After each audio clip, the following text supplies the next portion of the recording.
وكالة الجنوب في إطار برنامج الواحات الذي تشرف على تنظيمه كان لجمعية مجمع واحات الصحراء الفرصة في تأسيسها من طرف هذه الجهة، وذلك يوم 8 من مارس عام 2011. مجمع واحات الصحراء كما يشير اسم هذه الجمعية فهي تضم جل واحات الصحراء حفاظا منها وسعيا إلى إيجاد الطرق المناسبة للترويج والتسويق وكذا تلفيف وتخزين المنتوجات المجالية لهذه الواحات.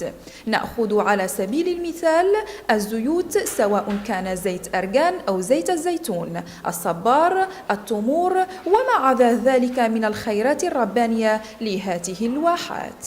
الهدف من خلق هذه الجمعية وهو دعم الجمعيات على داخل في 5 ديال الأقاليم اللي كينتموا لبرنامج الواحات، وهي طاطا وطنطان وقليميم وأساساك والطرفايا، لحل إشكالية ديال التسويق ديال المنتوجات. مجمع واحات الصحراء دليل على تحلي ساكنة جهة وادنون قلميم بأواصر الترابط والتعاون لأجل خدمة الصالح العام للواحات بهذه الجهة.